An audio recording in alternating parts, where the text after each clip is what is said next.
まだこれメイクはまだヘアセットはまだないです。でもなんかこれ今の感じ良くないですか？なんかこうやってやってそう。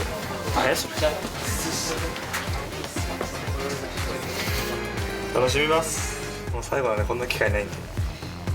こんな感じでここにスマイルついてるんで、スマイルしたいと思います。やってきたものを全て出して悔いならないように、怒らないように頑張ります。間違いないよな。僕たちは僕たちらしいパフォーマンスを全力で楽しく、でも楽しいですよね。さっきからめっちゃもうそのパフォーマンスをブレーキなんて踏まない方が素敵っていう感じでやっていきたいと思います。お願いします。楽しみます。いきます。イエー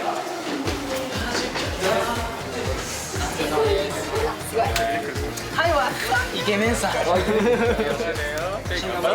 気持ちいい。ちょっと。あ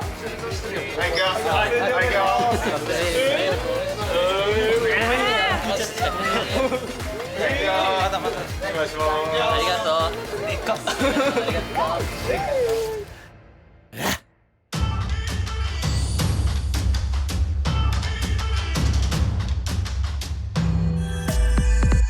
さて、ここから本当に最後の最後のステージ、プレデビュー曲を2チームに分かれてパフォーマンスしてもらいます。シャイニングワンっていう楽曲は君たちに当てて書いたものだし、本当にさ、THEFIRSTがそうであったように、応募してくれた時ってさ、あんなにテレビでやってくれるとかさ、知らなかったじゃない。俺もそうしてやるとは思っていたが、絶対そうしてやるとは思っていたが、そんな発表は当然なかったよね。君たちは履歴書を送る前の、生活から履歴書を送った後の生活で、やはり劇的にと思ってくれてるかどうかわからないが、大きなチェンジはあったと思うんだよね。本当に人生っていうのは出会い一つ、きっかけ一つで劇的に変わる瞬間があると思うわけで、そういったことって実体験が伴わないとさ、綺麗事になってしまうから、自分の曲で歌うことはしないけれど、君たちが歌うと説得力が出る曲になったと思います。僕はこの「シャイニングワンっていう曲を君たちがパフォーマンスすることによって、その曲と出会った君のファンだったり、これから出会うリスナーだったり、世間全体だったりに、そういった出会い、そういった偶然、そういった奇跡みたいなものを、そういうきらめきとかときめきを日本中にっていうか、言っちゃう世界中に巻き起こしてくれるんじゃないかなと本気で感じてるし信じてます。シャイニングワンのパフォーマンス、一番楽しみにしているのは俺かもしれません。よろしくお願いします。よろしくお願いします。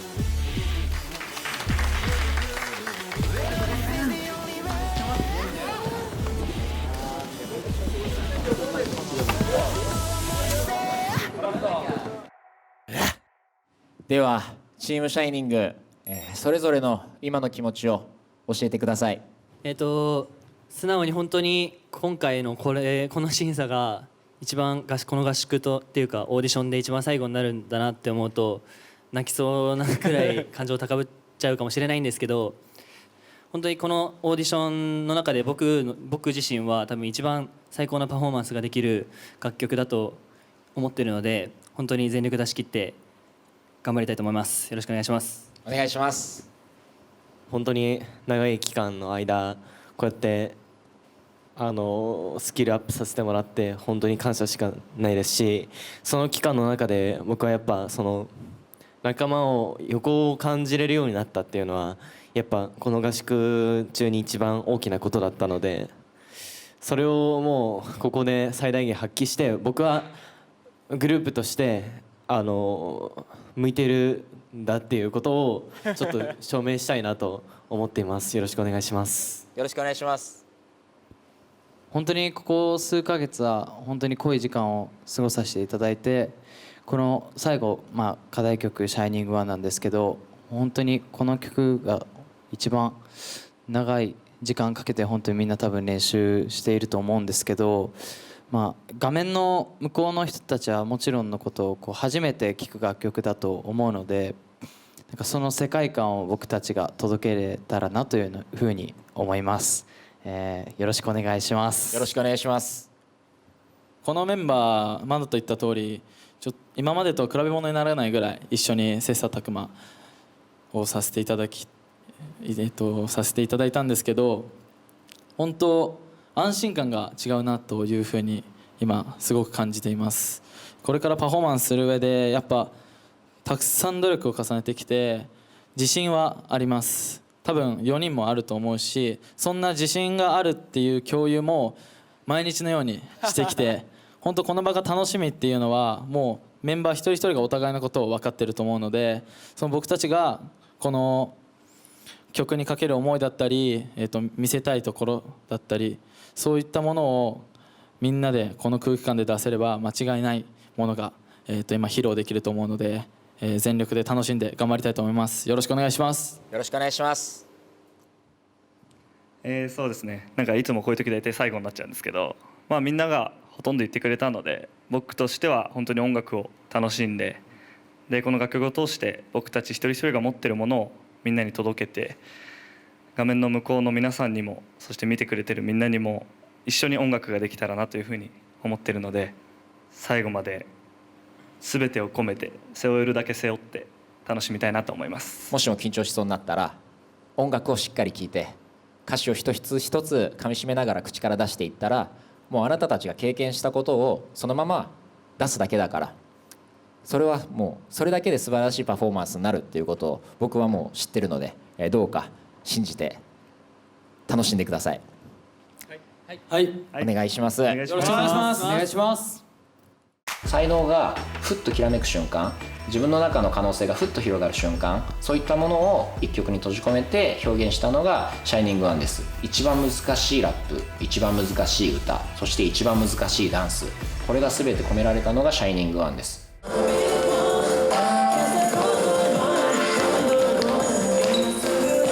ばい。あれ。早いっすね。ムーブオンの子たちは経験してると思うんですけど、こんなガツガツ踊りながら歌うの初めてかもしれない。ちょっと頑張ります。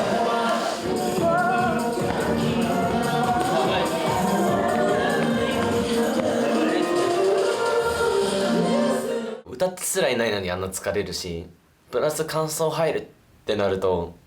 今までの比べ物にならないぐらいの疲れが来るんじゃないかなっていうのは正直怖えって思うんですけど、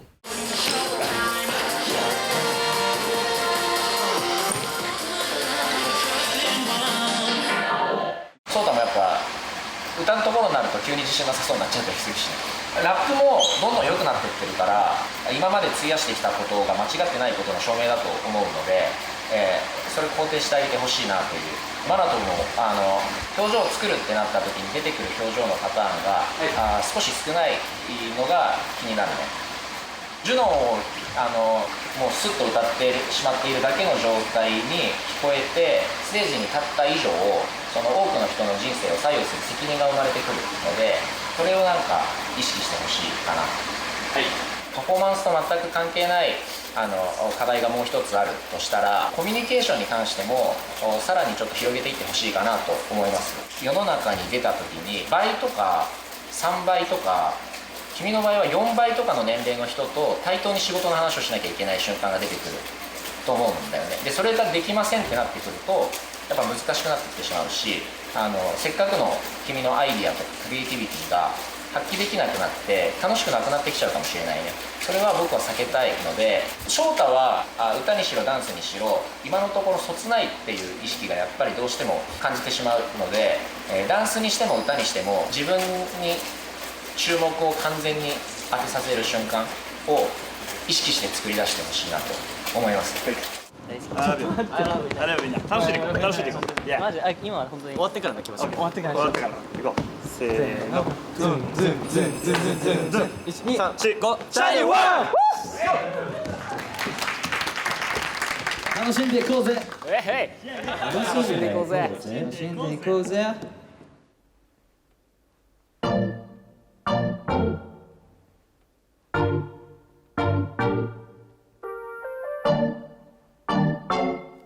Shining one Feel it ため息待ちのウィーケン同じ味にも飽きてグラス越し踊るスポットライト泡と共に弾けた追い越されてく日々に運命からの招待ただ待ってたわけじゃない Now I'll never make it happen I never felt it こんな気持ち初めてさあの日の自分の身勝手が胸の中で光って怒ってこうぜこんな未完成感じてみろはみろは消したゴイゴイゴイゴイゴイゴイ今すぐみろはみろは響き合うほどに踊り出すこと Ready set go 唯一無二のショータイムもう止まらない Shining one もう特に I'm ready ブレーキなんて踏まない方が素敵それらずらすバイスにして荒波をドライいっそ空にフライ下に見える大都会もうすぐ追いつくあの目にした流星群どこまででも飛べそうさ退屈をエスケープ一人でも君とならもっと Now I'll never make it happen I never said it こんな景色初めてさ This man balance バストアクティブはなんかない背中を押す泥まみれのナンバーワン感じて Be the one, be the one Can't stop going, going, going, going, going, going 今すぐ Be the one, be the one 響き合うほどに踊り出すこと Ready, set, go 唯一無二のショータイムもっとまらない Shining one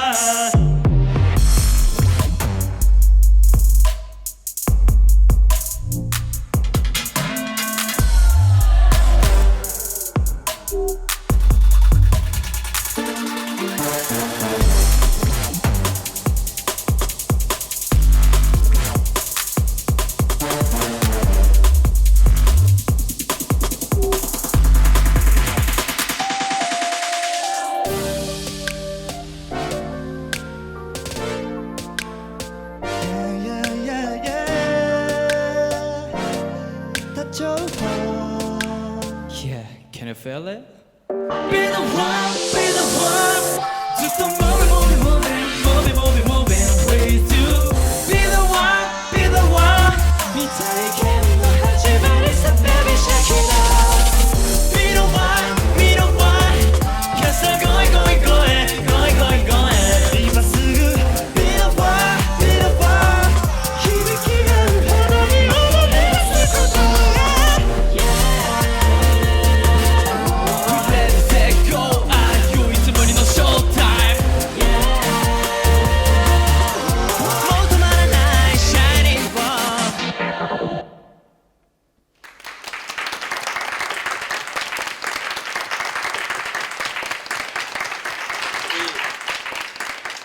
ありがとうありがとうございましたありがとう初めてミスった関係ないそれ知ってるから大丈夫初めてなら俺らも分かってる今のパフォーマンス見てチームシャイニングがどういうふうにねその期間過ごしてきたのかを感じ取ることができたことがすごく幸せですね。冥利に尽きるよ。冥利に尽きます。もういっぱい喋りたくなっちゃうけどね。それぞれ感想お願いします。多分本当にこの合宿っていうかオーディションの中で一番いいパフォーマンスができた自信があります。この5人でパフォーマンスできなくなるかもしれないというか、デビューってなったら多分そのうまくはいかないですけど、本当になんかこの5人でできたのは本当になんか最高。ダンスに関しては自分を成長させてくれた4人で、本当になんかこのメンバーの中でもダンスすごい個性さまざまの4人が集まってるんですけど、本当にそこからいいところを教えてもらって自分が成長できたので本当に感謝しかないです。ありがとうございます本当になんて言うんだろうな、もう分かんない楽しかったですそれに尽きるよね。いやジュノンの歌声は本当に飛んでいたなと思うね。楽曲をこう彩る絵の具として、こんなに多彩な色があるのかとは思っていたけど、もう筆の太さもいろいろ持っているから目に見えるようだね。曲がどういう色なのか、どういう感情を今表現しようとしてるのか。僕ね本当にこの前見せてもらった時もそうだけど、今日もジュノン見る時にそうダンスのことあるよなって思いながら見るようにしてたんだけど、マジでもう忘れちゃう。で感想終わったくらいで、いや素晴らしいダンスパそうだったってなるくらいもうなんで、もうやめましょう、ダンス未経験だったんでとかはもういいよね。普通にダンス踊って歌える人として、ここまでの姿を見せてくれてありがとうございます。ありがとうございます。竜兵なんて言うんだろうパフォーマンスでミスするっていうことが少なかったのに、最後の最後でミスしてしまったことは本当にメンバーのみんなには申し訳ないんですけどやっぱそういうところでも位置間違えてしまった後にちょっと不安な顔が多少出てしまったとは思うんですけど、ちょっと目あったからね、はいなんかやばいみたいなその後になんかやっぱ自分の中で心の中で戻そうみたいな、そういう意識、とっさに笑顔が出せたのはすごくなんていうんだろう、チームのメンバーのおかげだったし、そういうのを心を持たせてくれるようなチームだったから、そういう反応がとっさに出たと思いますし、もうメンバーのみんなが本当に良かったなって思えるぐらい大好きなので、本当にありがとうございましたいやマジで申し訳ない。そうだね、完璧にやってきたからこそっていうことはね本当にあるね、ステージ上だと。だけどもう絶対に忘れないでほしいのは、すごいそうやって固めた技術っていうのは2番目に大事なことっていうことは絶対忘れないでほしいです。1個目に一番大事なのは感情をちゃんと渡すことなので、ただ感情を渡せれば、お客さんを盛り上げれば、お客さんが楽しんでくれればそれで OK っていうことは絶対にない。だけれどそれは一番大事なことがそれなのも確かだから、そしてそういう気持ちにさせてくれるここまでのストーリーをあなたは築き上げてきているから、そこに関しては安心してほしいなと思います。そこに関して悔しいと思う気持ちがあることも忘れないでほしいと思うのも同時にかな。2つとも渡します。はい、ありがとうございます。ボーカルコントロールとダンスと楽曲をこう表現するにあたって必要なもの全てが基礎から応用まで詰め込まれていたんだけれど、技術的な視点で見るつもりがこうなくなってしまうくらい表現として優れてました。アートだったしエンターテインメントだったし、君たちの青春群像劇でした。ありがとうございます。ありがとうございました。マナトはこの前の「To the First」の審査の時にすごく反省していて、その次の合宿までのこの期間の中で改めて合宿のメンバーに選ばれた14人の審査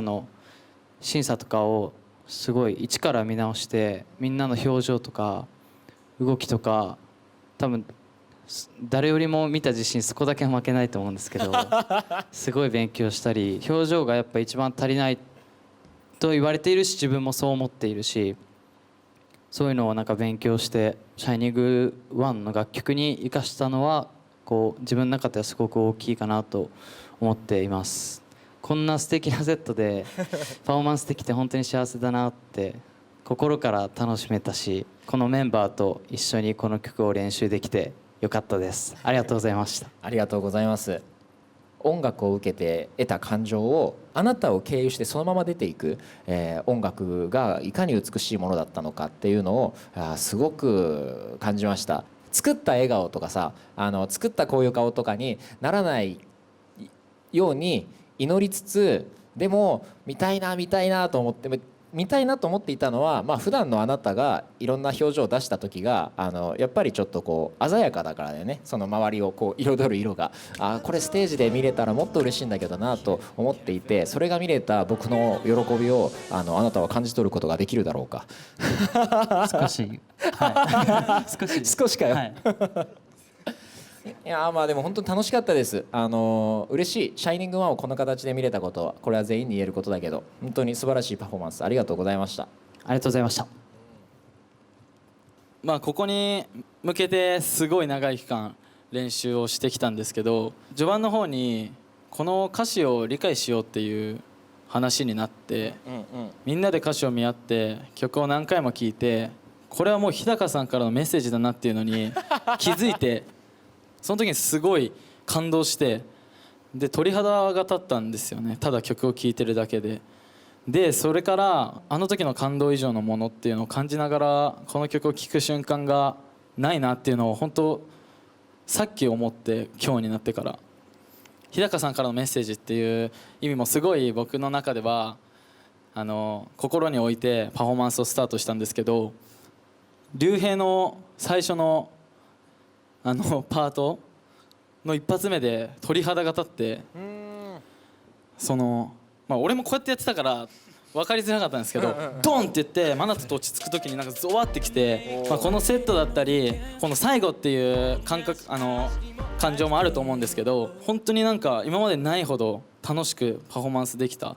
でそれってやっぱみんなのこの5人でやってきたからこその努力の積み重ねが、このステージじゃなきゃ出ないものがたくさん出たんだなっていうのを思った時に、でこれは本当に単純に音楽がまた大好きになれたなっていうのをすごく感じたので、この5人で努力してこないとこの感情にはたどり着けなかったなっていうのを今すごい感じてると、本当に感謝でいっぱいです。そしてこの歌詞を、僕たちに与えてくれたまず日高さんに本当に心から感謝してます。ありがとうございました。ありがとうございます。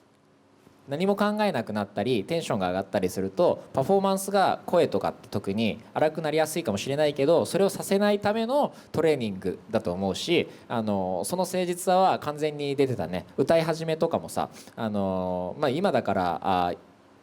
ら言うことで言うとさ、ラップと一緒だけどソータは歌う時もさ、今ちょっと気遅れしてるなっていう時にさ、ずっと同じ位置をキープできないっていうか、ちょっと弱くなったりっていうのがあったんだけど、完全にそれがなかったね。心ができて技術ができてたからパフォーマンスが良かったっていう。で素晴らしいなと思って、でラップであんなデザインまでしてくれて、でもうダンスに関してはもちろん言わずもがなだし、あなたたちが過ごしてきた答えはパフォーマンスの随所随所で見られているので、僕はもう勝手に昨日までの1週間のリハーサル期間もう見たつもりですよ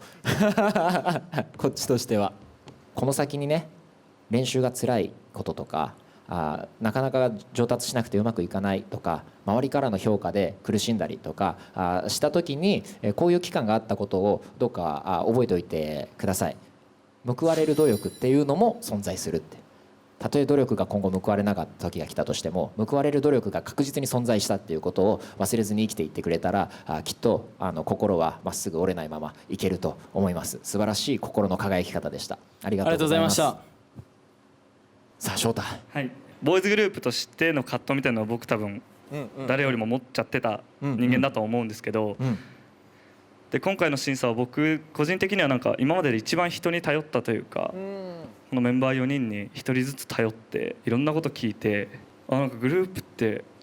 幸せだなというか、だから日常だったんですけど僕にとって音楽って、なんかそれがより深いものになったというか、もう一個なんか違う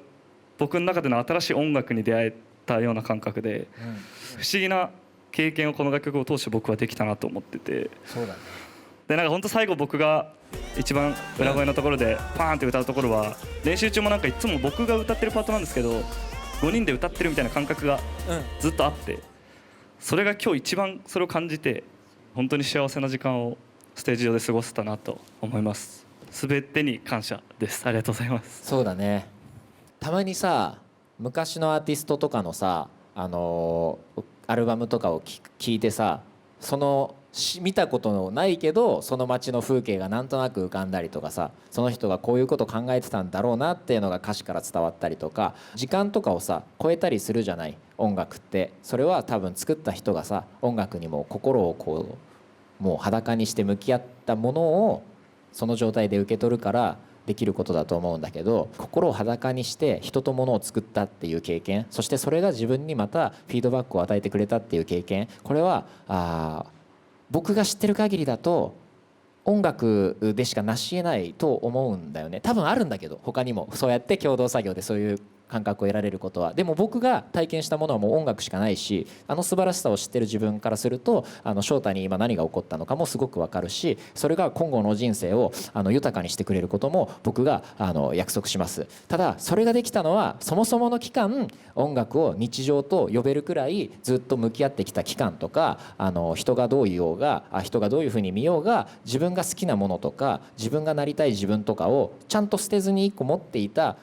おかげだと思います。もう今日はようやったってよう機嫌でいてくれたこの日っていうのを持っていてほしいなと思います。素敵な時間を、素敵な人生をありがとうございました。ありがとうございます。じゃあゲストの大輝どうでしたか？はい、なんかすごい一緒になんか音楽楽しめたなって本当に思ったし、本当にさっき言ってたように本当にみんなが今までなんか過ごしてきた生活とかそういうのがすごい伝わってきて、なんか感動もしたし、いろんな感情が伝わってきて楽しかったです。ありがとうございました。ありがとうございました。ありがとうございました。ありがとうございました。ルイに締めていただいて。純粋に良かったです。めちゃめちゃかっこよかったです。なんか感動しました本当に。ありがとうございます。僕いいですか？初めて歌を褒めてくれたのがルイでずっと嬉しくて、そういや本当なんですよ。でなんかルイがトゥーザファーストで脱落した時になんか歌も頑張りたいなと思って、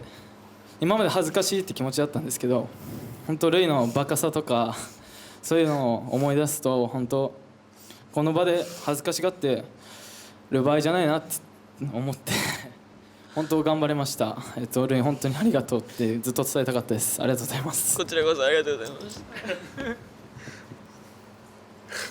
そういうことがあってあれだったのか。そうですね。すごいね。いくつになっても誰からももらえるものも与えられるものもあるね。美しい時間をありがとうございます。ありがとうございました。間違いなく輝いてました。ありがとうございました。ああ終わっちゃった。お疲れ様メンバーの分も楽しんで頑張ってください。そうじゃん。ありがとう。本当にオーディションで俺お前に会えなかったら、いや本当にマジで会えて出会えてよかった。マジで出会えて。シャイニングワン完成させてくるわ。頑張って。マジで応援しとく。まだ半分だからまだ出来上がってないから。では続いてチーム1入ってきてください。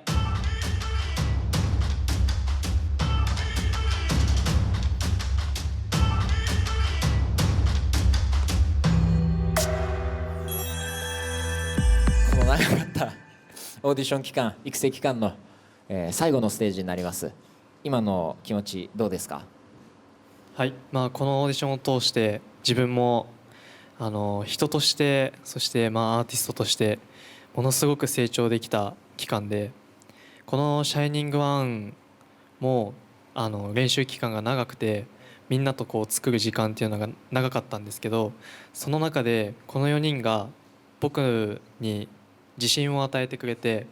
練習でも表情の出し方だったりとかもみんながこう自然に僕の表情を出してくれたりとかして自分の本当の姿を見せてくれた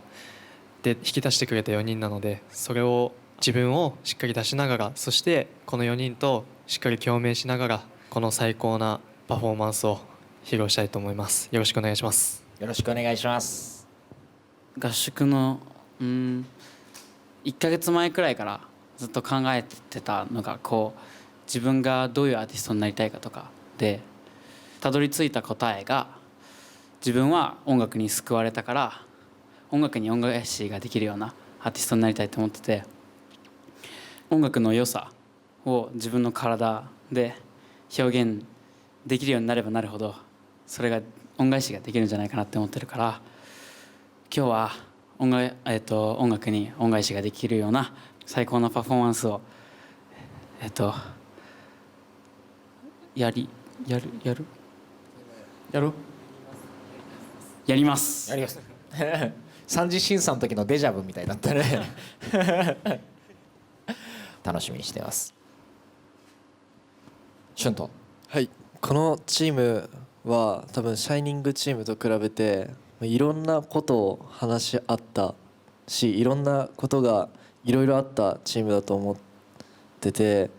すぐに話し合ってすぐにそのグループのために行動できるこの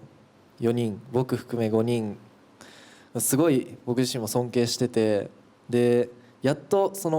日このパフォーマンスがおーってみんなで言える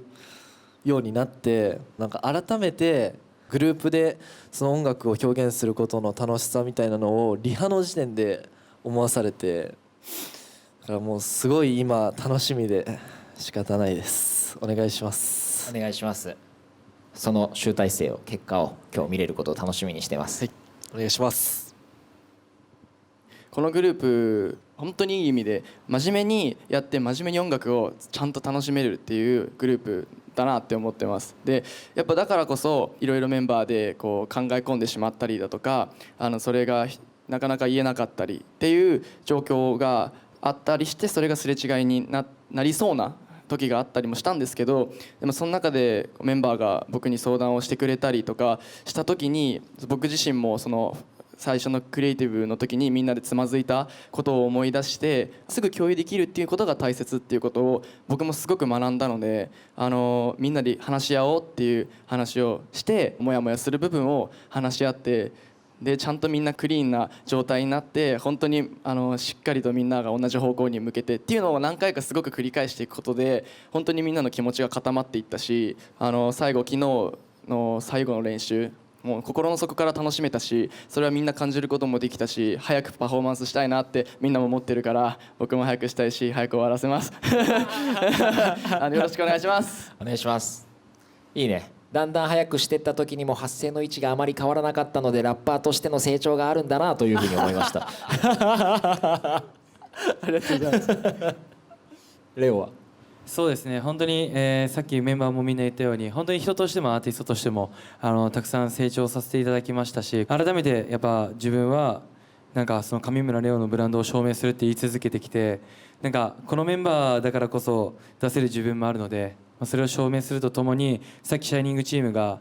シャイニング1をやってシャイニングの部分を埋めてくれたので、僕らワンチームがあとは1を埋めて16人でのシャイニング1を最後作り上げてクライマックスにぶつけたいと思います。お願いします。お願いします。素晴らしいね。まさに今おっしゃった通り16人のシャイニング1をぶつけましょう。はい、よろしくお願いします。お願いします。お願いします。お願いします。お願いします。普通にムーブオンの時よりも結構すごいんで、振りの量とかがステップが何よりもすごくて結構大変ですね。かっこいいし振りもめちゃくちゃかっこいいんですけど難しい。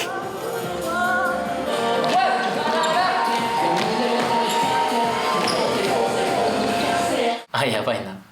てだったんですけど、自信がついたからかわかんないんですけど、今はできなくても絶対次にはできるようになってるだろうっていう自信もついたし、絶対にできるようにするっていう強気な気持ちもできたので、ダ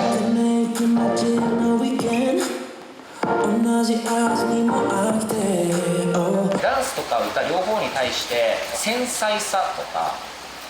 かな、なんか柔らかい部分とかがあるとさらに速いよね。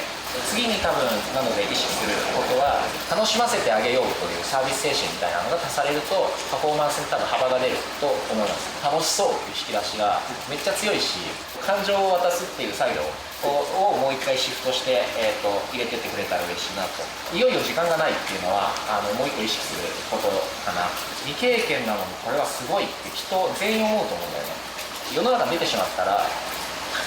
そうこの人未経験だけどすごいんですよっていうことにはもうならなくなってしまうから、まあ多分好きなアーティストいっぱいいると思うんだけれどと同じフィールドで見られることになってしまうっていう覚悟とかが一個つくとパフォーマンスに幅や艶は出ると思う、楽しみにしてます、レオの部分で気になったのはできることをできる状態でやっているので、どんなに一生懸命やってもそれだとたまに人はなんとなくやっているように見えてしまうところがあるので、楽曲の意識とか意図を自分で汲み取って、自分のメッセージとか自分の主張にして楽曲に落とし込んでいくっていう作業、ランは顔立ちが綺麗なんです。ものすごく武器として本当に使えるものなので、例えばパフォーマンスする時も表情も作るというよりは見せるものにシフトしていってほしいかな。セクシーかなでもいいし、俺らのシャイニングワンをよしかまそうか。頑張りましょう。5人でよし行こう。します。ビダシャイニングワン。オッケーゴー。しゃ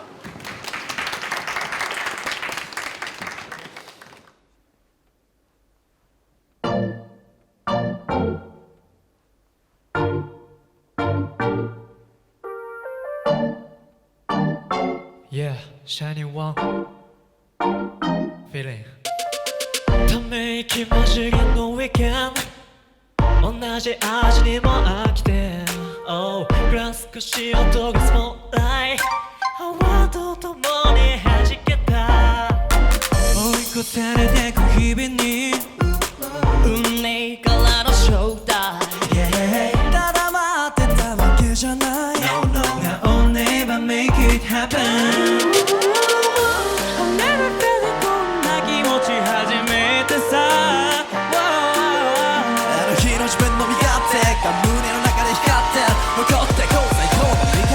Yeah. 感じて Be the one, be the one Can't stop going, going, going, going, going, going 今すぐ Be the one, be the one 響き合う踊り踊り出すこと Yeah Ready, set, go 唯一無二のショータイム Yeah もう止まらない Shining one もう特にI'm ready ブレーキなんて踏まない方が素敵それらすらスパイスにして荒波をドライブレースを空にフライ下に見える大都会もうすぐ追いつくあの悲鳴にした流星群どこまででも飛べそうさ退屈をエスケープ一人でもグでも君とならまた Now I'll never make it happen I never see でこんな景色初めてさいつもアンバランスバスは不安なんかないそれこそドラマ見るのナンバーワン感じて Be the one, be the one Can't stop going, going, going, going, going, going 今すぐ Be the one, be the one 響き合う踊り踊り出すこと Yeah Ready, set, go 唯一無二のショータイム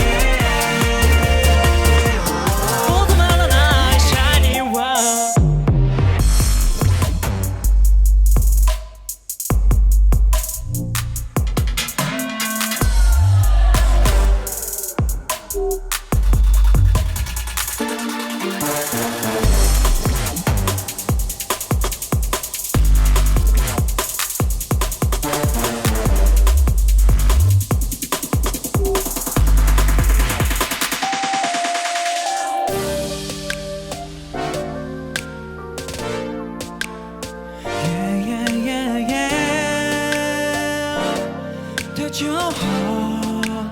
yeah, can you feel it? Be the one, be the one. ずっと moving, moving, moving, moving, moving, moving with you. 体験の始まりさ寂しけど Be the one, be the one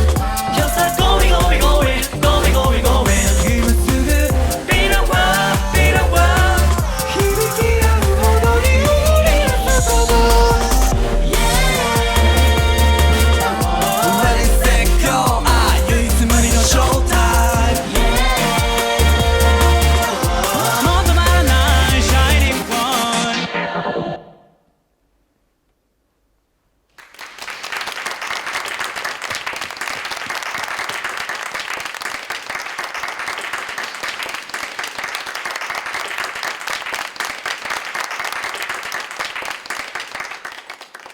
ありがとうございました。ありがとうございました。ありがとう。いやー素晴らしいね。頭が真っ白だ。素晴らしかった。ランから。もう言い残すことがないくらい本当に楽しいステージでみんなでやってるっていうのが感じたし、今までで一番のパフォーマンスができた自信があります。そしてこの5人で踊れたことに今ものすごく幸せで本当に良かったです。ありがとうございました。ありがと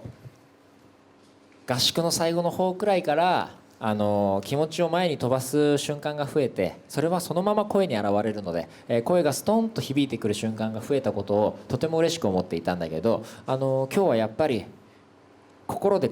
が着てる服を完全に脱いだような瞬間、裸になって、音楽をただ鳴らすということのみに集中しているように、聞こえる見える瞬間がとても多かったです。というか一曲通してそうだったね。歌い始め、いや3次審査の時もね歌い始めをお願いしたのを思い出しますが、大変なのさ。こんなさ音数も少ないじゃん、この曲もまた。そこからキーをさ察知してピッチを当てて、そこから音程のリズムを取っていくってさ、もう数学的に考えたらとてもレベルの高いことなんだけど、それに自分の感情を乗っけるのではなくて、音楽の感情を受け取って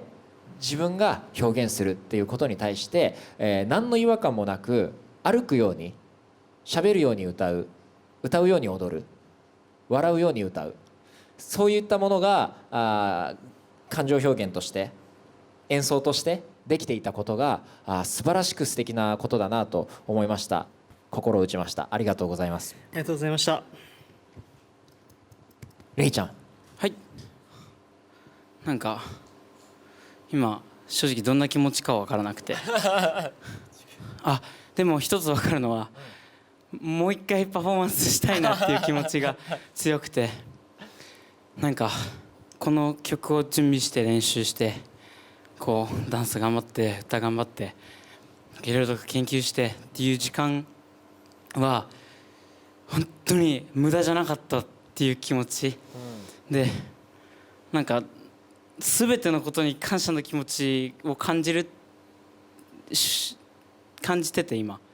撮ってくださるスタッフさんもそうだし、支えてくれたチームメイトもそうだし、見てくれてる天くんたちもそうだし、なんか幸せだなって気持ちです。素晴らしいことだよね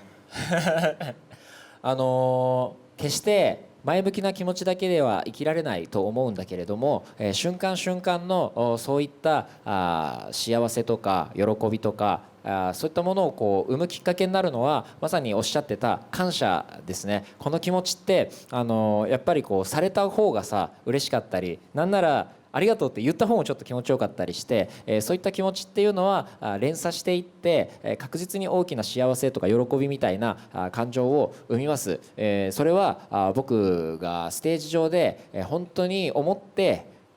来てくれた人にありがとうって言った時も、逆に本当に心の底からこの人ありがとうって言ってくれてるなってステージ上のアーティストに対して感じた時も、すごく嬉しい喜びを感じるし、君の今もう感謝の気持ち僕にも届いてきたし、そういった自分の中での今こういった気持ちをお返ししよう、お渡ししようって思う気持ちを持つことの大切さ、その持ったままステージに立てることの凄さ、両方を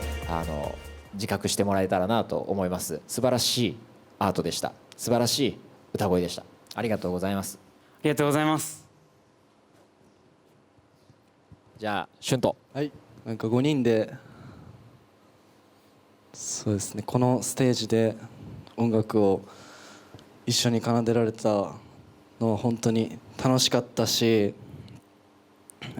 すごいこのステージを用意してくださった方々にもすごい感謝したい気持ちでいっぱいです。ありがとうございます。ありがとうございます。今日はちょうど本当に良かったです。クリネオであっちの曲、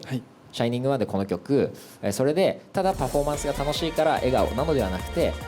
楽曲的にこれは楽しい気持ちにならなきゃ嘘だろっていうのがあなたの心の押し出しの強さとして見えたことは、パフォーマンスアーティストとしてすげえ素敵なことです。唯一無二だなと、改めて感じさせていただきました。ありがとうございます。ありがとうございました。良樹。はい、僕も感情で言ったら僕は分かっちゃうんですけど、楽しかったなっていうまあそれはみんな感じてると思います。でもなんかなんだろう、今までのパフォーマンスをしている最中の視野がなんか今までの5倍ぐらい広く見えたっていうか、でなんか音楽がすごい自然に入ってきてて、でなんかこう表情とか正直作ろうと思ってなくても好きなことがもう感情のそのまま、楽曲のそのまま何もかもが出ていて、それが自分ですごく分かったし、やっぱりこの5人でパフォーマンスをしている時が本当になんか5倍強く見えたんで、何をしててもみんなのことが見えたんです。そんなことあるんだなと思って、なんていうの、魚眼レンズというかなんか急に色気なくなっちゃったの魚眼レンズにしたらあれラップのとことかも特にヒートリでもグーでも君とならっていう時に、まあ、メンバーとも会うし、でもそのみんな今見てくれてるみんなものことももちろん視界に映ってきて、それと楽曲が融合して出た感情とか、本当になんか言葉では伝えきれないものもいっぱいあるんですけど、それが5人全員出てた感じがしたし、自分は少なくともそう感じたので、5人ですんごいいいパフォーマンスができたんじゃないかなって思いました。ありがとうございました。ありがとうございます。まさにそうだね。すごい集中してるな、気合入ってるな、この状態で気合入んなかったらそれはもうその時点でどうなんだって話なんだけど、気合入ってるなとは思っていたんだけど、非常に正確にドラムの音を聞いてそこに言葉を絡ませていたので、素晴らしく正確なグルーヴのキャッチ、リズムのコントロールだったことは間違いないです。視野の面でももろもろの感じました。全体の共通意識、それはこれはこういう曲だから楽しんでいこうぜとかいうレベルではなくて、本当に手の位置とかさ、足の位置とかさ、細かいところの共有をなんかすごくしているんだろうなと思いました。周りの人がどういう動きしてるかをリハの時に見てきたから、集中した時に周りの人が今どこにいるのか、どういうことをしてるのかっていうのを肌で感じれるようになるんだと思います。リハーサルだったり練習だったり音楽への取り組み方だったり、そういったことの大切さっていうのを体現してくれたと思います。これを見てくれた人はやっぱりリハで練習ちゃんとするの大事なんだなとか、音楽ってなんか実直に向き合ったらいろいろギフトをくれるんだなっていうのを伝えてくれたと思います。俺からもありがとうございますと伝えたいです。ありがとうございます。ありがとうございました。ではリオ。記憶がないんですけど、その楽しすぎて記憶がないんですけど、テンテンテンってなり始めて、シャイニングワンってなってて、もう終わってたんですけど、それぐらいなんか楽しくて、ただ単にその音楽を楽しむってことと、何かエンターテインメントとして画面の向こうの人に何かを届けるってことのみだったなと思って、本当に僕もどんな感情かって言われると、そのレイちゃんが言ってたようにもう一回やりたいとか、もう終わっちゃう、なんかもう終わっちゃうんだみたいな、もうシャイニングはこのメンバーできないんだとか、そういう感情が強くて、シンプルにその音楽が本当に楽しかった。多分今までのその合宿期間とか全てを経ても、この期間っていうかこのシャイニングワンをやってる時間今とかが一番音楽を楽しいと思ってパフォーマンスができて幸せでした。ありがとうございました。こちらこそありがとうございます。感情を途切れさせないで空間をずっと把握している空間把握能力がすごく高いなって思いました。他の人がどういう位置にいるのかとか、多分自分が身長が大きいからいい時も悪い時も目立ちやすいから周りをすごく気にして、いることが多かったのかな分かんないけれども、周りのメンバーに対してこういう人が立った方がいいなっていう場所の時だったり、自分がここは目立つぞっていう時だったり、それをなんかこうキョロキョロしないで感情の集中力を途切れさせずにずっとそれをやり続けていたっていうのは、一人のアーティストとしてもとても素敵に見えるし、あとあなたがいるとチームが常に輝くっていうのをすごく強く実感しました。素晴らしい才能を見せていただいてありがとうございます。あとね、もう褒め忘れてた、その歌がねついにね本当にここまでなんか感情のね表現とかキーに合わせて発声の場所をこうどんどんと切り替えていって、顔を合わせて表現していくっていう、すごいアーティストに、なられて、感無量です。ありがとうございます。ありがとうございます。めちゃめちゃ嬉しいです。ではゲスト俊介どうでしたか？お疲れ様でした。自分も本当に一つだけ分かるのは、もう見てて聞いてて本当に楽しかったです。すごいなんかその16人で音楽やってるなって感じが見てるだけでも伝わったので、本当になんかこのTHEFIRSTの集大成みたいなものを5人のみんなからはすごい感じさせていただきました。本当に素晴らしいパフォーマンスありがとうございました。ありがとうございます。では10。すごい見てて楽しかったです。それをみんなが言ってたように楽しかったって思えてることは僕にも伝わってるし、ここにいるスタッフさんにも伝わってるし、日高さんにも伝わってるし、画面の向こう側にいる人たちにも絶対伝わってると思うので、本当にこんな素晴らしいものを見せてくれて本当に感謝してます。リスペクトしてます。ありがとうございます。ありがとうございます。ありがとう。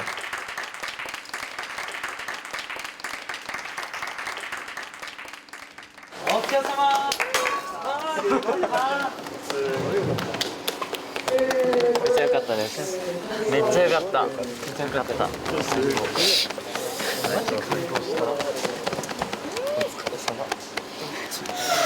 かったです。いやみんな本当に大好き。いや頑張った本当に。全員頑張ったね。最高。お疲れ様。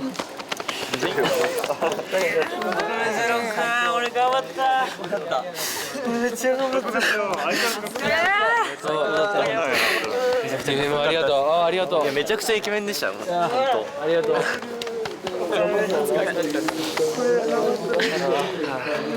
いや、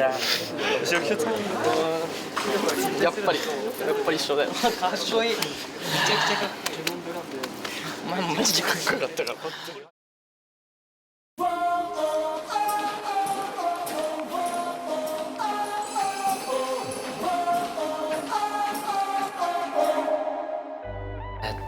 なんか抜け殻って感じです今自分が。やりきった感っていうか今までのどの審査よりも正直あるので、いい結果になってほしいなっていう気持ちです。はい。その結果がどうこうは正直わからないですけど、今日のシャイニングワンのパフォーマンスはもう自信しかないです。自信しかないです。もう本当に素敵なパフォーマンスをみんなでできたと思いますね。借りて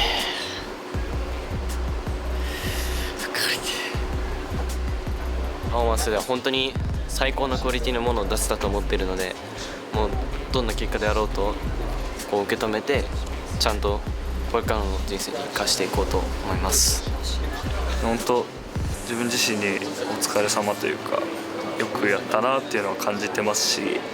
本当さっきのステージ自体は悔いがないというか、本当に今日一日悔いがないように過ごしたので、本当に音楽が最高だなっていうのを感じました。これからも音楽したいなと思いました。まだなんか浮ついてるというか、気持ちがなんかまだ余韻に浸って勝手に浸ってくる感じです。体がなんか頭は何も理解してないんですけど、なんか体の感覚はなんかすっきりしてるんで、多分やりきったんだなっていうのは感じはします。でも本当にどっちもやりきったっていう心境しかないし、楽しかったなっていうのと寂しいなっていうのと、これで本当に終わっちゃうんだっていう結果を待つだけなので、待ちたいと思います初めてというか、心の底から本当に楽しいで終わったのは、これが初めてでもうやってよかったというか、審査とかそういうのを関係なく心から楽しめたパフォーマンスだったので、本当に自分としては最高の自分を出せたのかなと思います。今までの合宿などを通しての成長っていうのは間違いなくこれからの自分につながっていると思うので、それをしっかりと胸に刻んで結果を待ちたいと思います。はい、THEFIRST というオーディションをなんか一つやり遂げたみたいな達成感がすごく強くて、なんか結果はちょっとやっぱドキドキですけど、でもそれよりもなんかこの10人でというか16人に日高さん合わせて合宿メンバー16人でステージの上でなんかシャイニングワンを残せたことはなんかすごくでかかったですし、自分の中ではもう OK と思ってますね。はい、クオリティはまだ足りないと思うけど、アーティシズムは今日は出し切りました。なんかもうめっちゃ疲れました。今まで頑張ってきた疲れの精神的な疲れが今バーンってなんか来た感じがします。シャイニングがこの花を咲かせた瞬間っていうのは一緒にやってて分かったし、その後に最後鳥を飾ってくれたワンチームを画面越しですけど見た時に、本当に全員が全員本当に天才だったんだなっていうのを再確認しましたし、しっかり一人一人がステージの上で輝いてる姿を見て、このメンバーでここまで頑張ってきてよかったなっていうふうに本気で心から思いました。日高さんなんでしっかりとした結果を出してくれると思うので、心して待ちたいと思います。自分のスタイルのままで才能を開花できる環境、そういうものを掲げた日本の新しいカルチャーっていうのを作りたいなと。なんか怖がらずに進めみたいなワードってあるけど、怖くても進めにしようと思って、世界で活躍するボーイズグループを作りたいと思います。うまくいくかは分かんないけど絶対に必要なことであるから、絶対にやるべきことであるから、もうこれしかない、この道に進むしかない。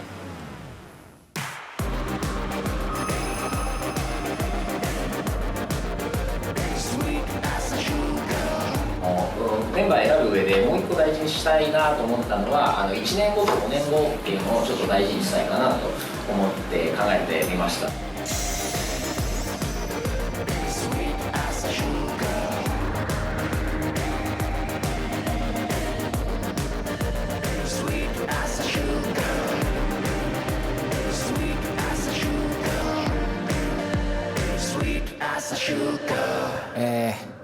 ジュノン、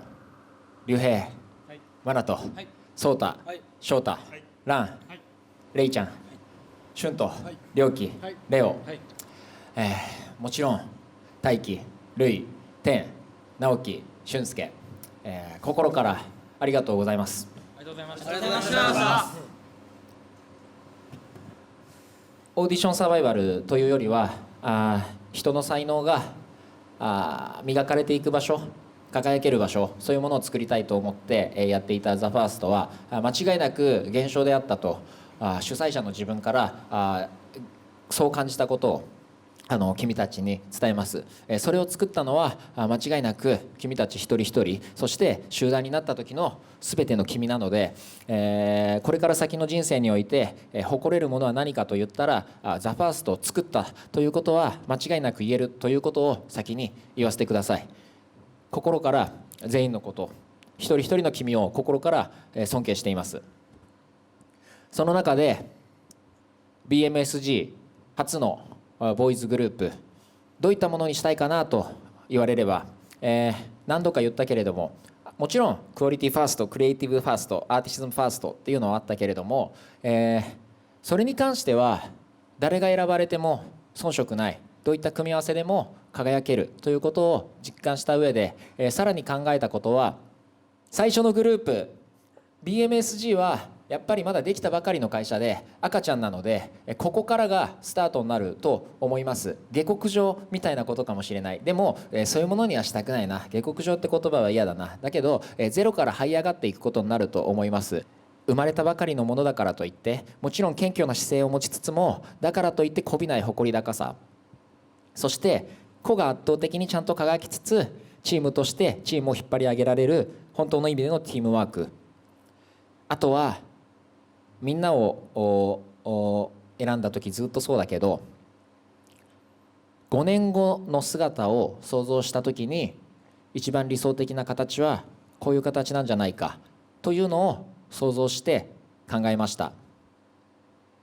最後は順位発表はないです。君たちそれぞれがそれぞれの角度でナンバーワンだという話は最後に山梨でやったと思うんだけれども、常にナンバーワンであることを、ただのオンリーワンではなくて君たちがもうナンバーワンと言われるだけの個性を持っていて、それを才能と呼ばれるところまで磨いてきたことは忘れないでほしい。その上で常にナンバーワンでいることを怠らないでほしい。磨き続けてほしいし、狙い続けてほしいし、そういった気持ちを込めて、グループ名を作りました。常にトップを狙う、常に首位を占めている、そういった集団。グループ名はこちらです。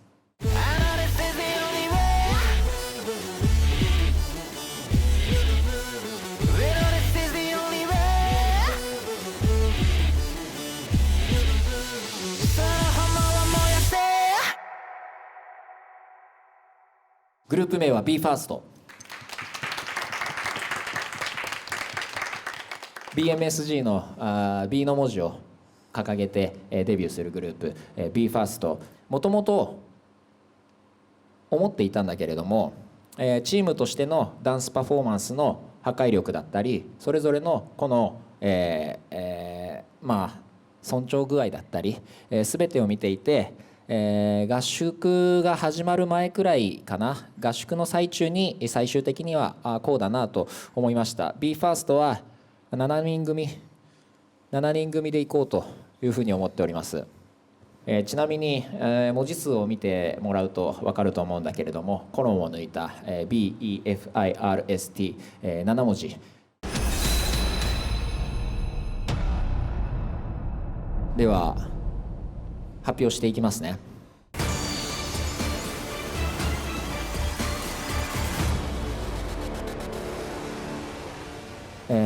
順位ではないです。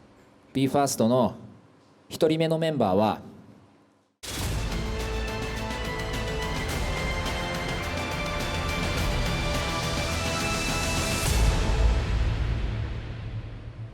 ソータ。はい。お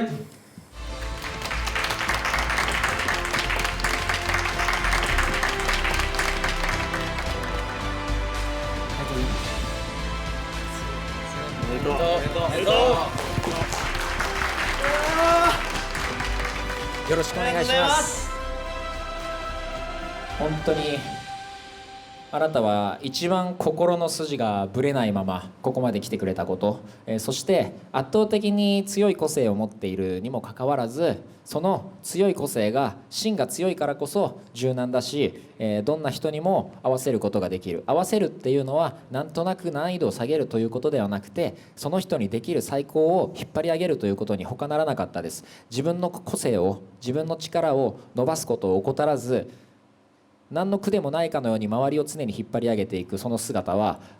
チームのパフォーマンスにおいて不可欠だと思いました。実際にあなたがいたチームのクオリティは1週間でどんどんと伸びていくし、あなた自身のクオリティもどんどんと伸びていくし、一個一個地道に爆発的な成長とは言わないものの、一個一個地道に自分で考えて改善していき、それを体に入れたと思いきやパフォーマンスとしてグループでどう生きるかっていうことを常に考えているあなたの音楽に向かう姿勢、そして心のぶれなさ、まっすぐさ、BE:FIRST を作る上で最初に名前を呼ばせていただきたいなと思いました。何卒よろしくお願いします。よろしくお願いします。いや、正直今は真っ白なんですけど、もうずっと言ってきた言葉ですけど、今日来てくれた5人もここにいる今日一緒に踊ったメンバーも本当みんなのおかげでここまで来ることができたし、最近になって言い始めた僕の夢っていうものはここからだと思うので、本当にもう今の瞬間からさらに目線を上げて BE:FIRST ということで、胸を張って、世界に羽ばたけるように全力で頑張りたいと思います。これまでのあなたに本当に、感謝して尊敬して愛してあげてください。なぜなら俺も同じように感謝して尊敬して愛しているからです。素晴らしい方に出会えたことを心から誇りに思います。ありがとうございました。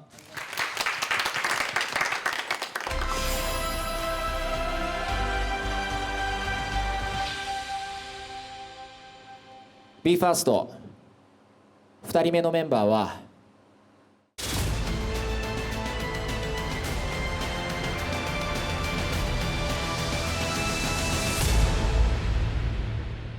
シュント。はい、ありがとうございます。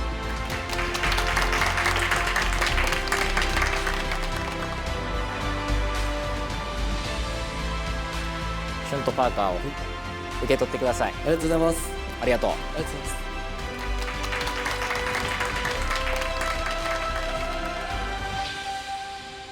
本当に特殊な才能だなと思っていたけれど、どんどんと話をして、パフォーマンス見せてもらう種類が増えれば増えるほどそこが知れなくて、ああこれは下手なことを言って、才能を濁らせてしまったらどうだろうと思いつつも、でもこのままだといけないなと思ったことにだけ少しずつ触れていきながら、これはでもいつか大きな開花をするのだろうと思っていましたけれども、少し違ったかもしれないです。まだまだこの先にあるような気がしています。爆発的な開花を予感はしています。ただまだ来ていない段階でこの存在感、この表現力、そして実際の技術力なんだというふうに実感しています。あなたはさらに高いレベルで揉まれることで大輪の花を咲かせるということを確信しています。その瞬間が見れることを楽しみにしながら、もちろん現段階での技術だったり表現力だったりも申し分ないので、なるべく早く名前を呼ばせてもらいたいと思って呼ばせていただきました。ありがとうございます。よろしくお願いします。お願いします。なんか呼ばれた、なんか今までの努力が報われた気がして、まだまだこれからっていうのは分かってるんですけど、なんかちょっとなんか泣くのか泣かないのかも分かんないような感情で、なんかぐちゃぐちゃなんですけど、本当にこれからよろしくお願いします。よろしくお願いします。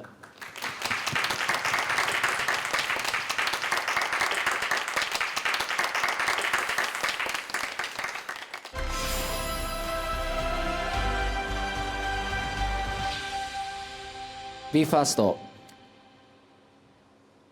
3人目のメンバーは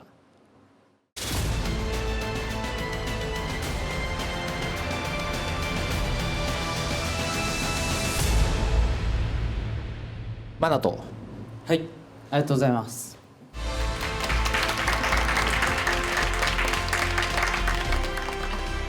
スタートから素晴らしい才能を持っているなとは思っていたんだけれども、ここまで表現者として美しい姿を見せてくれる日がこんなにすぐ来るとは、いや正直思っていました。合宿のクリエイティブ審査のスタートあたりで音楽との距離感の近さを示したあたりから、あなたの成長速度というか技術の使い方のうまくなり方とでも言うのかな、もともとあった高い技術を、もともとあったものすごい切れる日本刀だったり、何でも貫く矛であったり、何でも防ぐ盾であったり、それを自分で自由自在に使っていく様はアーティストというに本当にふさわしいと思います。あなたの声は楽器だし、あなたの感情表現は絵の具だし、あなたの体からなされるもの全てが音楽で構築されているというふうに感じるし、それを見ているこちら側はまるで音楽を目で見ているような気持ちになります。音楽と出会えて嬉しいです。マナトと出会えて嬉しいです。ありがとうございます。ありがとうございます。ありがとうございます。全身が痛いです本当に。こういう同世代の方たちとこうやっぱり似たような目標というか、同じようなやっぱアーティストを目指している人たちが切磋琢磨できてる環境が本当に嬉しくて、自分はすごくみんなにもらったものがたくさんあるし、合宿メンバーに呼ばれてはいたんですけど、すごく不安で、多分いつ落ちてもおかしくないなっていうふうにはずっと覚悟している気持ちはあったので、やりきろうっていう気持ちだけはずっとTo the First の審査で順位が落ちた時もすごい悔しくて、でもそれでもやりきろうっていう気持ちはずっと持ってて、多分ここからがもっと厳しい道のりだと思っているし、まだスタートラインに立った状態だと思うので、ここからまたギアを一段階上げてというか、もっと高い目標を持ってこの BE:FIRST というグループを背負って、世界のトップになれるように頑張ろうと思います。よろしくお願いします。お願いします。それこそ合宿審査の前の時は音楽以外のことを考えているマナトだったような気がするんだけど、音楽のことだけを考えた時のあなたが本当に輝き出したのは間違いないので、これから先もどんどんと高みを目指していってほしいし、もしストイックになる必要があるとこはとことんストイックになってほしいとも思うし、逆にそういうどういう時でもどんな辛い気持ちとか不安とか迷いとか焦りが生まれても、音楽を愛しているあなたがここまであなたを輝かせてきたっていうことだけは忘れないでください。何か迷ったらいつでも音楽に立ち返ってください。はい、ありがとうございます。ありがとうございます。ありがとうございました。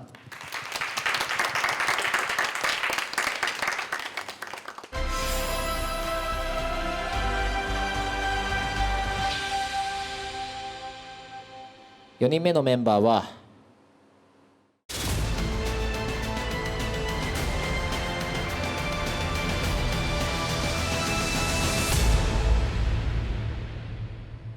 竜兵。はい。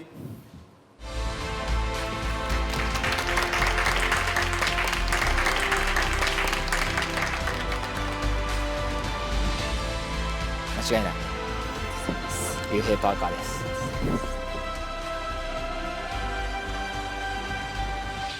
14歳ですけど、決して早いとは思ってませんが、間違ってないですよね。はい、僕もそのつもりでいます。音楽と一番多く会話をしてきたのが竜兵であるように思います。楽曲の感情をつかみ取り、ただそれをなぞるだけじゃなくて、自分だったらこういうふうに表現するなということを常に考えているあなたのパフォーマンスは、音楽との距離感の近さから生まれるパフォーマンスの表現能力の高さ、いろんなところでそれを見せてもらいました。ここに至るまで、もしもパフォーマンスが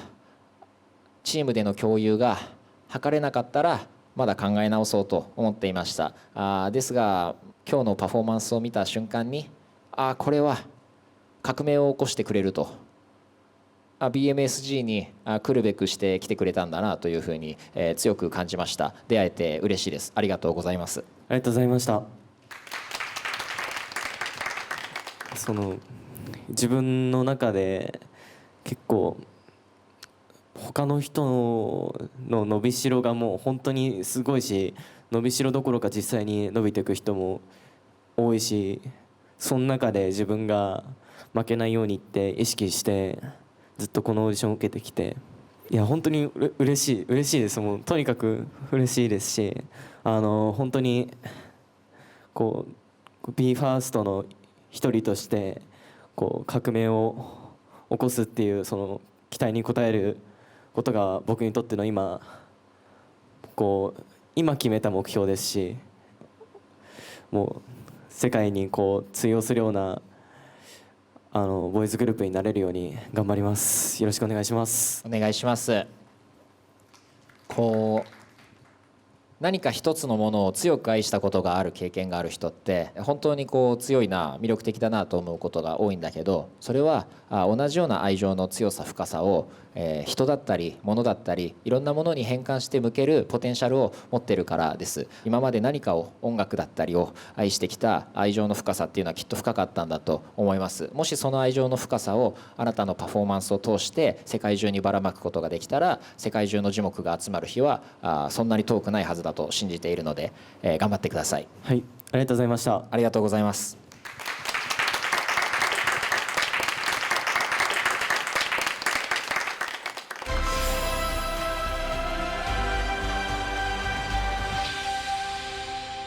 BE:FIRST 5人目のメンバーは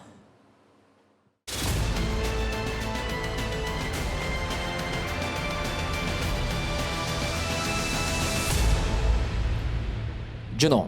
い。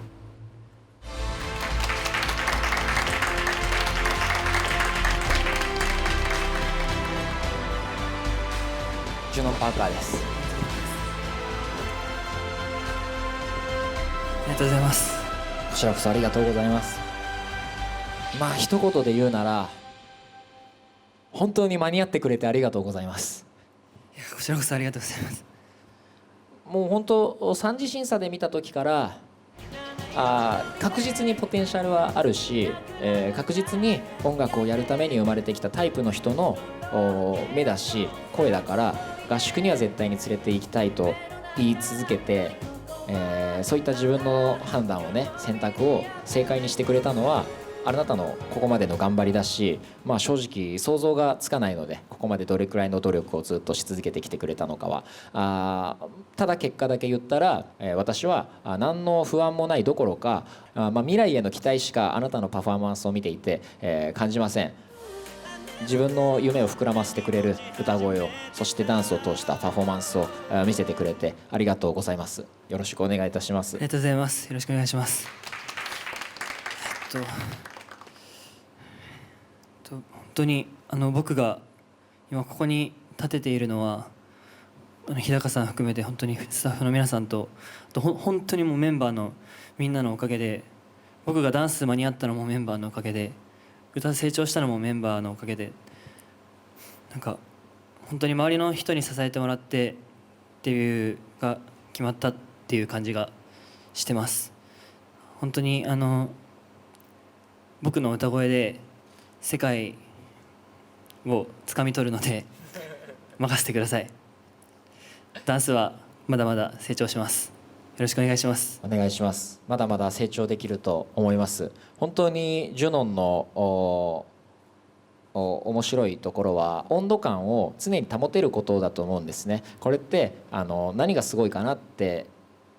どんな大きなステージにパフォーマンスした時でもジュノンの声だな、ジュノンのパフォーマンスだなっていうのを崩れたところはやっぱり一度も見てなかったです。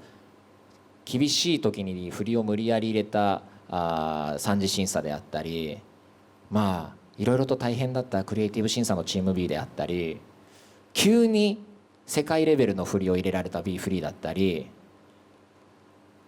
トゥーザファースト挟んでの今日ここのパフォーマンス、ずっと育成プログラムだって言い続けてきたけど、あなたのおかげで俺は胸を張って言えると思います。まあザ・ファーストという育成プログラムを俺は成功させたということを言わしめてくれてるのもあなたです。ありがとうございます。よろしくお願いします。ありがとうございます。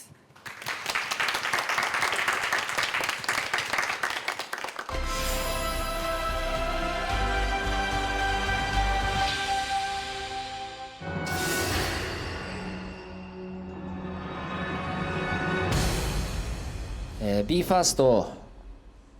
6人目のメンバーを発表します。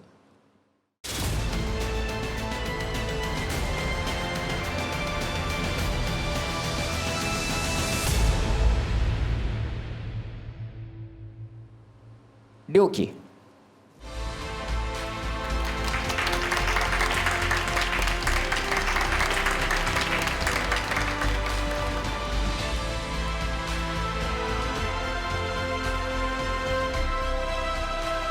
ただ、パーカーを渡す前に一つだけお話しして確認しないといけないなとも思っています。あなたはまあいろいろありました。はい。いろいろあった結果どうなったかというと、まあもちろん、僕たちもあなたに対して不信感は当然ありました。それを抱えた状態で数ヶ月過ごして、今日のまあパフォーマンスだったり練習に挑む態度だったりチームのメンバーとの接し方だったりを見て、僕は信頼できる方だというふうに改めて思ったし、あなたは信頼を取り返したというふうにも言えるかもしれないですし、実際にパフォーマンスを見た時にグループにいてほしい破壊力を持った方だなと思いました。本当にグループにおける爆発力を秘めているので、さまざまなシーンで活躍してほしいなというふうに思って今名前を呼ばせてもらいました。ただこれからひょっとしたら世間一般のところからしたら冷たい目で見られたり心ない言葉を言われたりすることは人よりきっと多いと思います。どのくらいのことをどのくらいの長さ言われ続けるのかは僕も正直分かりきらないところがあります。非常に悩みました。それはグループにとってどのくらいの悪影響が出るのかというのも考えました。その上でちょっと背負ってみたいなと自分は思っております。この先の道が少し茨になってしまうことも含めて、覚悟ができているかどうかということだけ最後に確認をさせてください。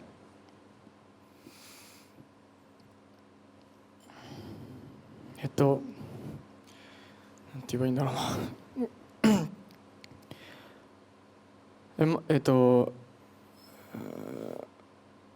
まずなんて言えばいいんだろう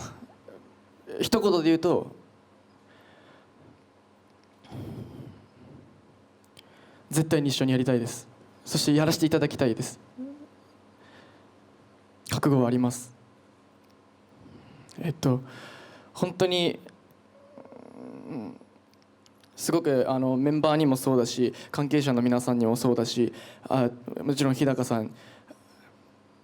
PMSG の皆さんに本当にご迷惑はおかけしました。すごく本当にそれは自分の中でもいろいろ考えさせられて、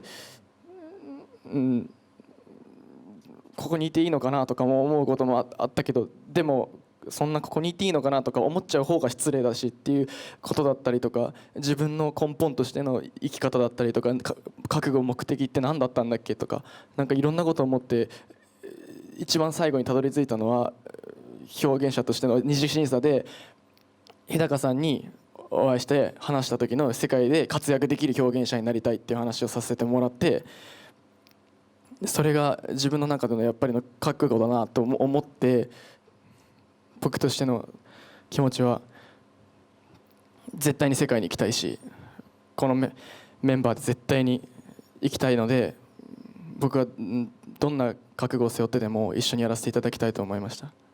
なので、本当に逆に皆さんが受け入れてくれるなら僕は一緒にみんなと世界に行きたいです。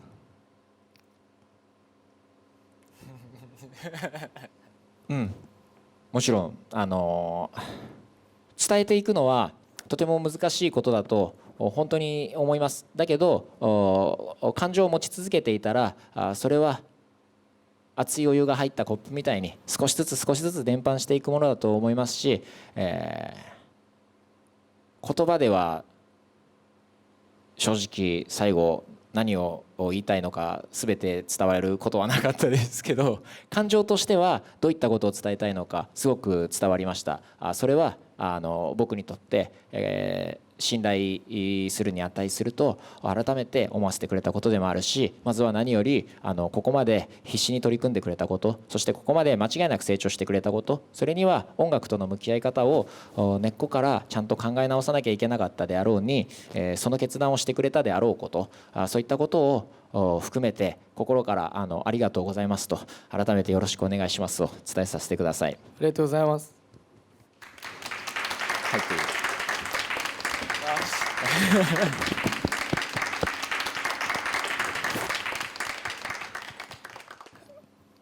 ありがとうございました。本当に改めてここまで関わっていただいた皆さんに本当にお礼を言いたいし、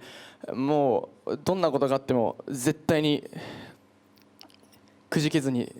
頑張るので、皆さんどうぞよろしくお願いします。お願いします。お願いします。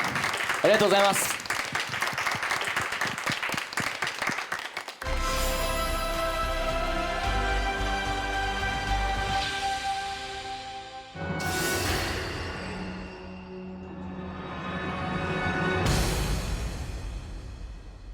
BE:FIRST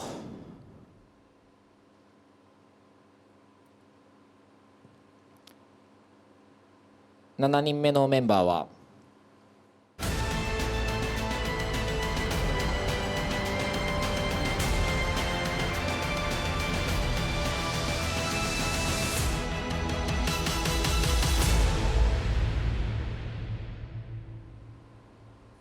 レオ。はい。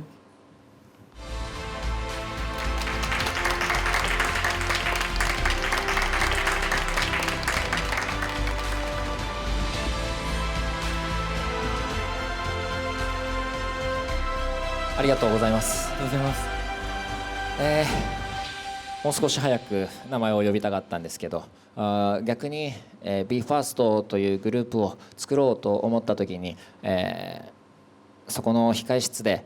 最後に名前を呼ばせてもらうのはレオにしたいと思わせてくれました。あなたはみんながそれぞれの形でグループとしての活動を望んでここにかけてくれたと思います。グループでこういうことをやりたい、こういう存在になりたい、それぞれあったと思うんですけど、ボーイズグループをやりたいではなくて、自分はグループを成功させるという未来しか見えていないとでも言わんばかりのワン・フォー・オール精神、正直心配になるくらいでした。レオにずっと言い続けて最後までやってもらえなかったことは、チームのことばっかり考えるのもいいけど自分のことを考えてほしいって言ったんだけれども、あなたはチームのことを考えるのをやめなかったですね。本当に大丈夫かなと思っていたんだけれども、僕の心配はだいたい本番のステージで毎回覆されてきました。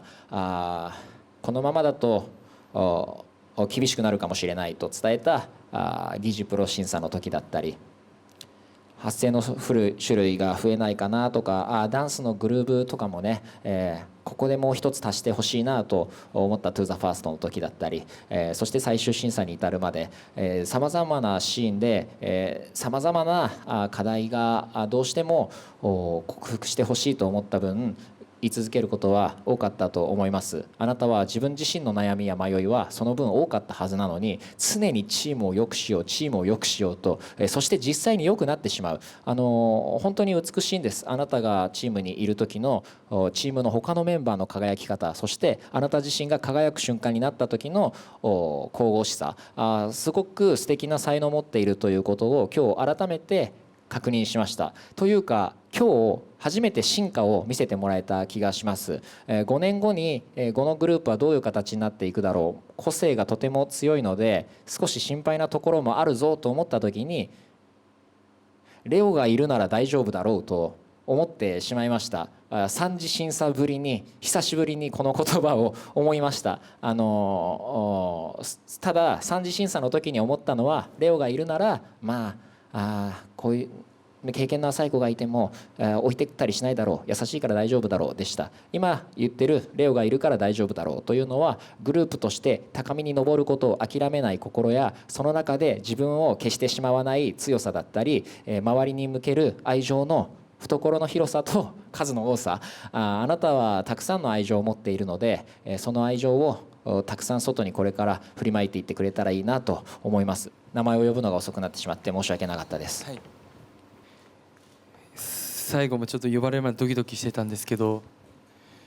メンバーとまた日高さんとまた夢の続きを見れることに本当感謝してますし、夢のまた先の夢を、そのまた先の夢を見れるようにこれからもっと努力してチームで世界を取りに行きたいと思います。よろしくお願いします。お願いします。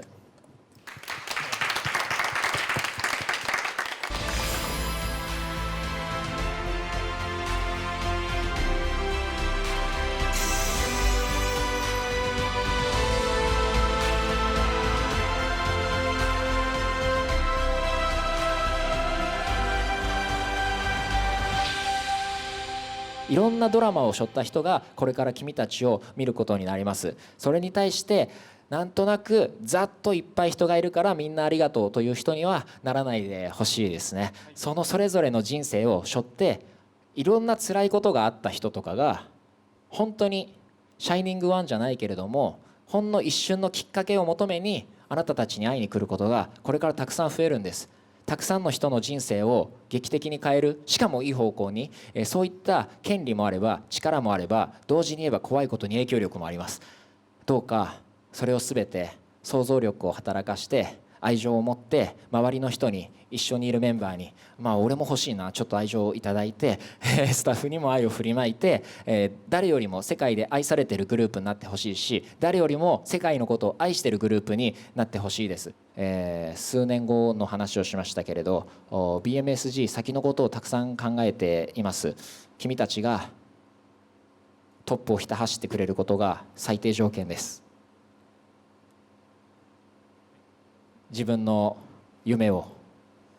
改めてかけさせてください。および夢をかけさせてくれてありがとうございます。ありがとうございました。ありがとうございます。そしてBMSG はずっと、やっていきたいわけだ。いろんな形で音楽をずっとやっていきたいわけですね。今回、翔太をグループのメンバーに入れるか入れないか、 BE:FIRST のメンバーに入れるか入れないか、迷いました。あなたが BE:FIRST のメンバーとして輝いている形は想像に安かったからです。ただあなたは音楽がないと生きられない、音楽と共存しているタイプの人間だと思います。果たして5年後どういう人生を送っているか、どういう音楽を作りたいと思っているか、5年後にも音楽と関係ない仕事も増えるでしょう。その時にどのくらいモチベーションを保ているのだろうというような不安は少なからずありました。もしも音楽を通して、付き合うという意味ではショーマイナー・サベージが新曲を作ることもいいでしょう。僕みたいな人間がいるので、なんだったら一緒にチームを組みましょうみたいなこともやってみたいかもしれない。ソロ作品も変わらず作るといいでしょう。 BMSG はさまざまな音楽の在り方を肯定しますし、あなたみたいな人が一緒にいてくれたらいろんなことがやれるなと思っております。詳しい話はまた後ほどするとして、もしよかったら一緒に音楽を作る仲間としていていただけないかなと思っております。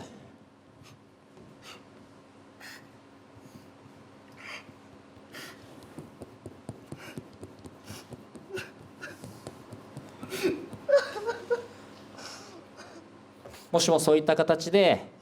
さまざまな形で音楽に触れて、いやこれはやはりボーイズグループというような形をやって打倒 BE:FIRST みたいなグループを作りたいぞとあなたが思うのであれば、探しをする手伝いまで、するので、ちょっと新しい時代を一緒に作る一員に、なってほしいと命を懸けて頑張りますので、もしよかったらぜひよろしくお願いいたします。よろしくお願いします。お願いします。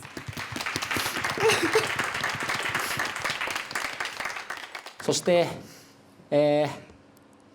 ランがここにいる絵面も、すごく容易に想像することができます。華々しいあなたがいることはグループにとってプラスしかないです。実直にずっとみんなと向き合ってきたのも知っています。あなたがいないというパターンをあまり考えないでここまで来ました。しかし、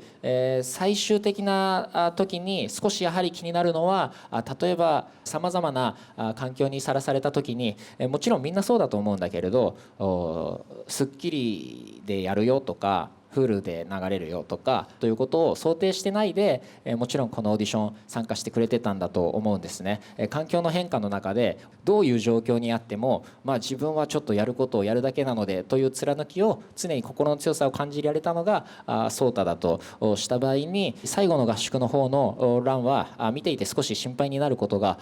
多かったです。今の状態でさらに世の中の人の目を集めてしまったら、世の中の人の注目を集めてしまったら、もっと大きくメンタルを崩す瞬間が来てしまうのかもしれないなと思いました。それをどうしても防ぎたいことと、正直まだあなたの年齢が若いところに甘えた自分もいます。もう少し長い目で長い期間で基礎的な技術からもう一回始め直して世の中に出る準備を一緒にできないかなというふうに考えております。これもまた追ってお話しさせてください。よろしくお願いします。よろしくお願いします。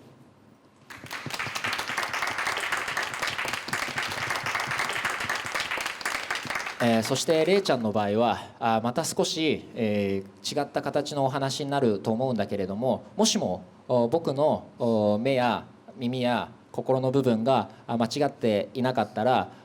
今もうあなたは新しくアーティストとしての自我が出来上がっているはずだと思うんですね。あなたがやりたい音楽の形というのは、おそらくオーディションを応募していた頃のあなたが描いていたものとはまた違うものになっていると思います。オーディションを応募した時のあなたと今のあなたがすでにマインドの部分が少し違うのに、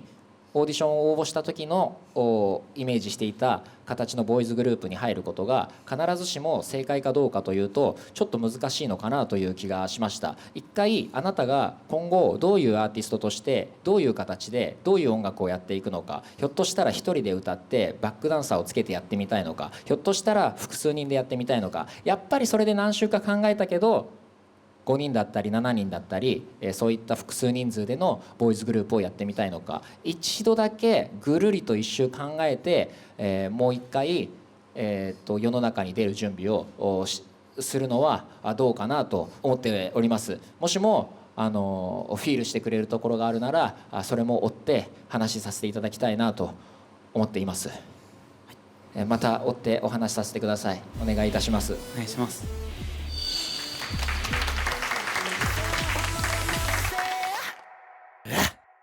改めてね言うけれども、僕はもう一回To the First をやってるみんなが見たいし、なんなら一緒に踊りたいし、クリエイティブ審査でやった楽曲ってひょっとしたらいつかどっかで聴けるのかなとかいう夢を持ってしまうし、もしも音楽とこの先も携わっていきたいですという気持ちがある場合は僕にできる手助けの形は僕にできる形でしていきたいなと思っています。死ぬまでのどっかのタイミングで本当にザ・ファーストという現象を作れてよかったとみんなが同時に思うタイミングが一瞬でも来たらそれは最高の人生なんじゃないかなと思うので、それまでおのおのがおのおの形でおのおののスタイルで磨き続けていきましょう。なんと他ならぬ俺もそのつもりだから、まだまだバリバリ現役でアーティストだし、俺まだデビューライブやったばっかりだと思ってるからね、はい、一緒に頑張りましょう。 OK、 お願いします。お願いします。じゃあ最後エンジンとかする？なんかザ・ファーストっぽいよね、その方が。エンジンしましょう。みんなで16人で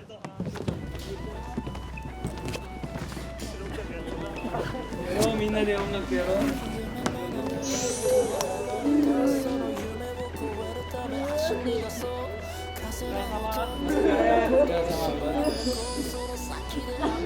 で夢叶えよう。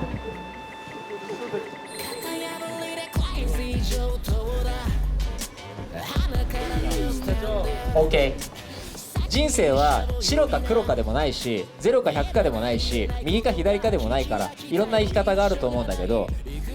右行ったら左行っちゃいけないみたいなこともないし、いろんな形で音楽と関わって全員で幸せになるっていうことを俺は諦めていないので、みんなで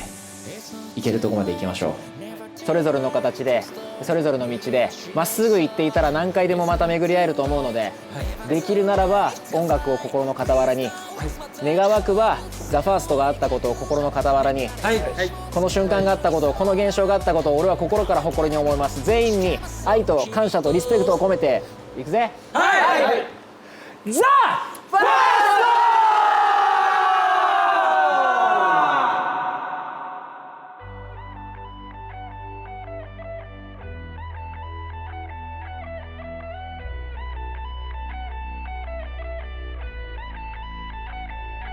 あの日夢物語と笑われた、その夢を超えるため走り出そう。風の音、雲の鼓動、空の向こう、その先で会おう。型破りでクレイジー上等だ、鼻からニュースタンダード、責任者を呼びな、色の見えない言葉聞き飽きたよ、居場所がない行くあてもないなら自分で作るさ、何でもあれお前の物差し測れやしない、さあもう行くぜ君はどうしたい。 It's not too late, never too late to start 逃げやしないさ。 It's not too late, never too late to fly Please don't waste my time どうせ飛ぶなら高く、他のやつらじゃ到底追いつけないくらい I'm ready to go ぶち破ろう君と。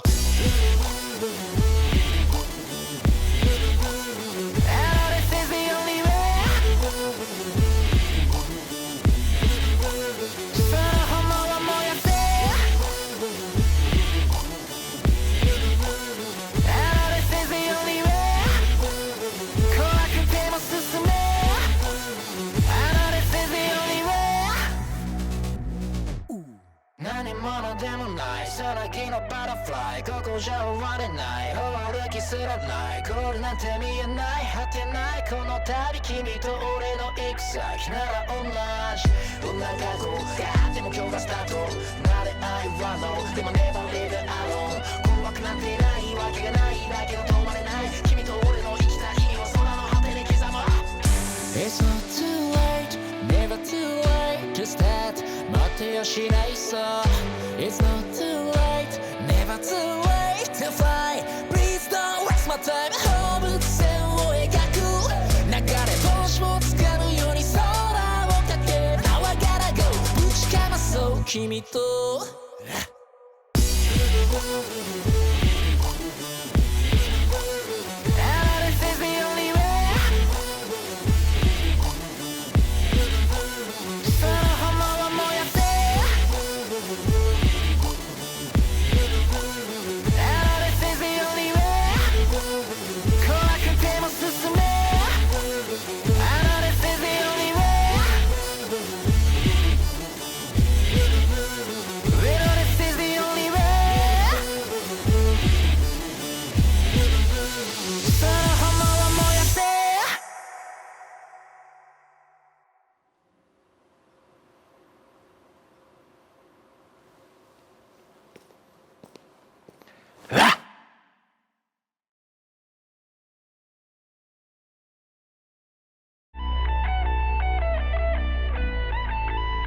空